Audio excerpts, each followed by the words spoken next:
When you realized, yes, this is the calling? Like to consider everybody as a family. Thing that you are most proud of? Institute was very gave me a new direction to my vision. To do differently in your journey? Don't regret anything. Everything has been fine to me. Surely our institution will flourish with good achievements.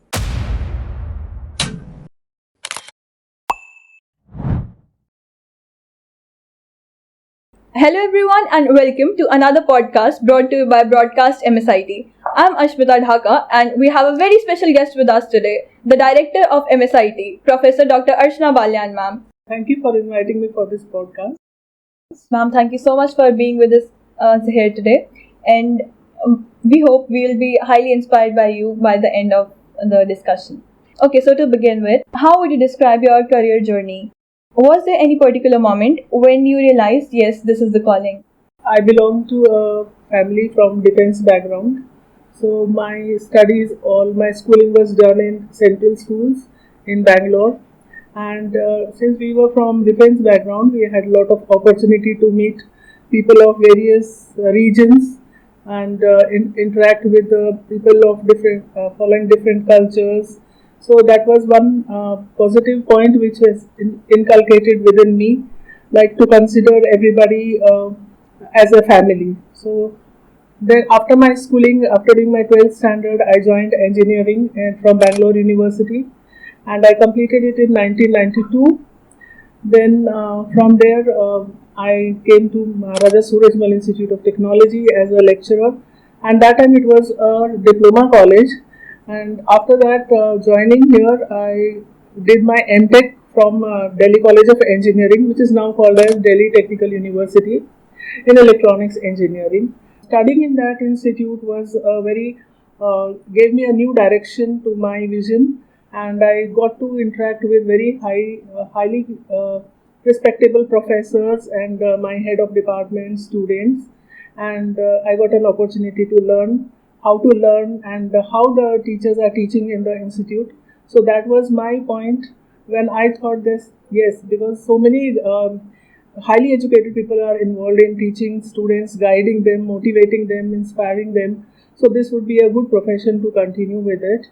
And after doing my MTech, I joined back into this institute, and then this institute had already become an engineering institute in 2001. And from there, after that, I did my PhD from Guru Gobind Singh Indraprasth University in Computer Science and Engineering. And this institute also provided a highly academic atmosphere to me. So I was able to do my PhD, and then I became an associate professor and the head of department of electronics and communication engineering, and thereafter I am now the director of this institute. So I'm very proud that I joined this institute as a lecturer, and I have become the director of the institute. So I'll be using all my experience to run this institute. Yes, ma'am. That's a really inspiring journey that you shared with us. So looking back, is there anything that you would like to do differently in your journey? Maybe I could have performed better, and but I don't regret anything. Everything has been fine to me. Yes, ma'am. So the next question is somewhat similar to this one only. As a student, when you were a student yourself, what were your dreams, and do you feel that you have achieved those dreams now, or have they evolved with time since the time changes? Yeah, as a student, as everybody is a student, so it is always we are evolving with time. And looking into my schooling background, we had a lot of different curricular activities, and I think I was very good in sports, and and I also enjoyed my academics too very much. I was interested in reading some kind of novels or newspapers or magazines, and that was my passion. So, and I somehow feel that I wanted to go into something like HR department, where I could deal with different people, maybe provide solutions and do some kind of management kind of a work. And today, as a director, I think I am already doing that type of work. So I have reached what I could do the best. Yes, ma'am. And that's actually what you thought of. The next question is, leadership is what we admire in you the most. So, how do you personally mean leadership, and what is your definition of leadership? See, leadership is, I think, some kind of uh, a leadership is nothing but something to lead to, or maybe you need to inspire or motivate people or influence your co-workers or the people who are working with you, or maybe who are working under you, to inspire them to achieve certain goal or the vision which the as a leader that has been set up for the organization, creating an atmosphere where the where your employees, or where your people whom you are working with, providing them with a positive atmosphere, so that uh, they can overcome all the challenges and achieve that vision of the organization. So basically, you need to inspire people, and maybe you need to also facilitate them with various whatever is the requirement for achieving the goal. And teamwork is very important. Building a good team is the most important task for any leader. Having a clarity in his vision, communicating that vision to your people, and then working along with them as a team member to achieve that. So if you are able to do that, I think you can be called as a leader, or you are providing a proper leadership to the organization. So that is the communication, I think, is one of the most important thing.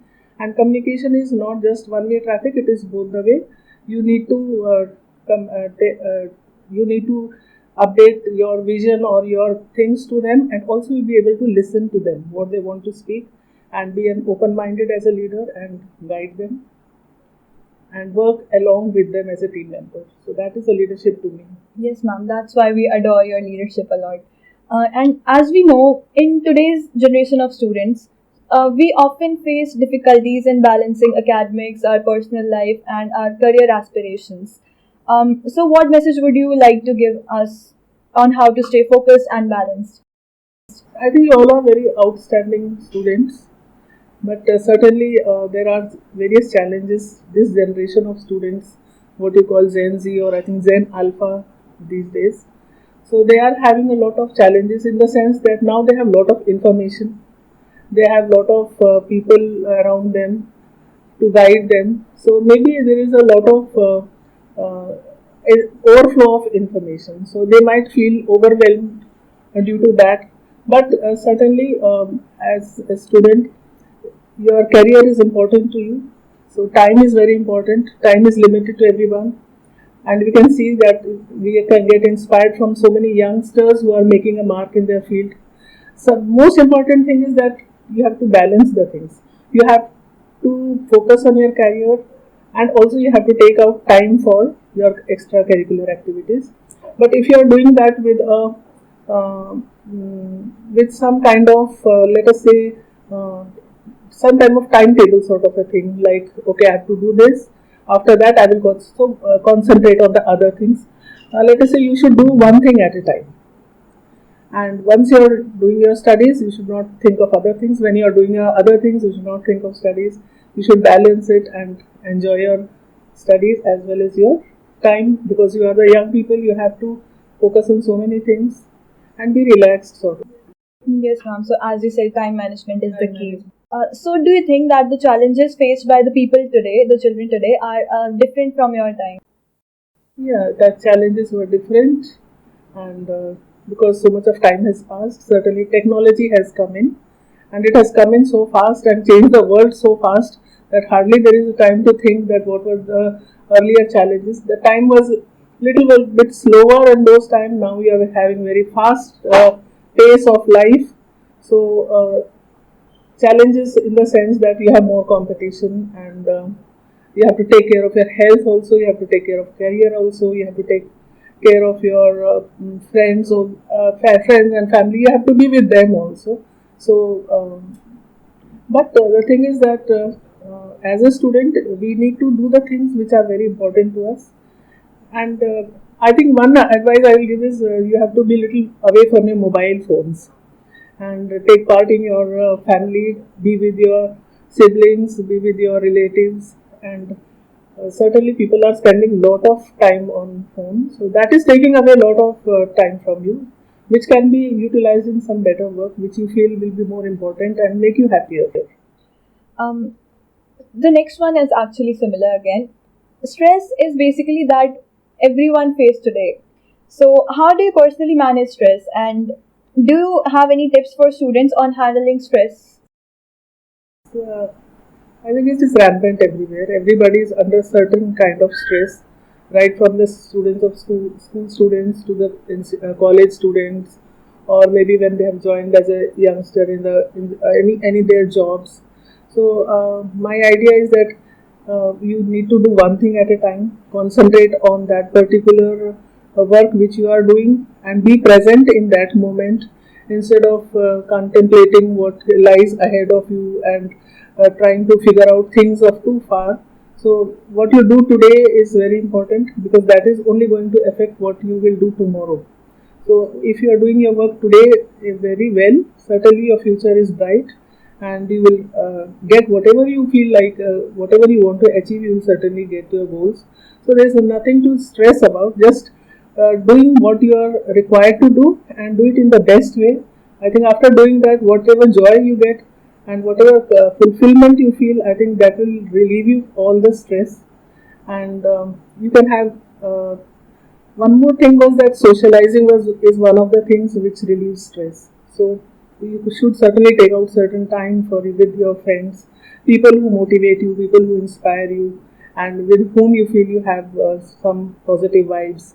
You should certainly meet them from time to time, and you can discuss your problems, and that will be certainly that's a very natural way of relieving stress. And if you are interested in doing some kind of yoga or meditation, because that is really very much useful. If you start doing that from this particular age, even for 5 to 10 minutes, I think you will find yourself very much relaxed at the end of the day and ready for the next. Yes, ma'am, that's certainly a very good point that you said. Family and the institution together can help us relieve the Yes, stress certainly. along with meditation. Finally, ma'am, when it comes to your students or our institution, what is the thing that you are most proud of? As an institution, I'm very much proud of the Maharaja Surajmal Institute of Technology because it is going to complete 25 years of its existence in 2026. Started the first batch in 2001, and we have more than 10,000 students have passed out with their BTech degrees in computer science, engineering, information technology, electrical, electronics, and electronics and communication engineering. And I've seen that all the students are doing very well in their field choice of field, whatever they've opted for. And my students, I feel they are very meritorious student.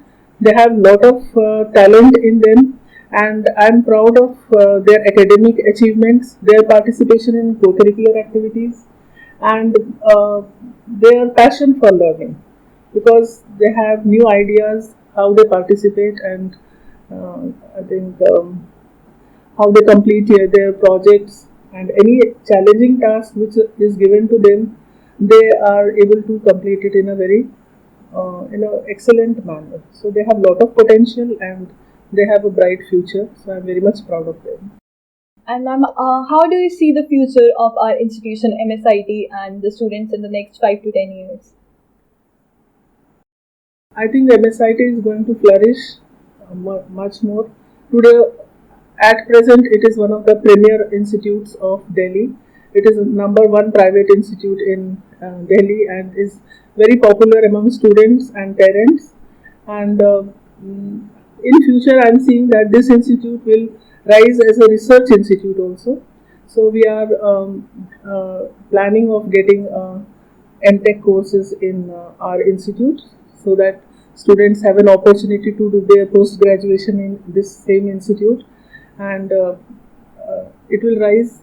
Especially, I want that more of research work and laboratories will be some of the center of excellences we have started in this institute, and we are thinking of making some more center of excellence so the student can work there within their projects by hand, and they get enough infrastructure here to enhance their learning experience and practical exposure to all the streams of the student, and develop their technical skills and become very good engineers. So that my vision is that whoever takes admission in MSIT, he should become a very good engineer uh, whenever he passes out of this institute. Yes, ma'am. Surely our institution will flourish with good achievements. Thank you so much, ma'am, and that was great to host you on the behalf of Broadcast MSIT. I also enjoyed this podcast, and I thank you, Ashmita Dhaka, for this arranging this event. This is Ashmita Dhaka signing off Broadcast MSIT. Till the next time, stay curious, stay motivated. Thank you.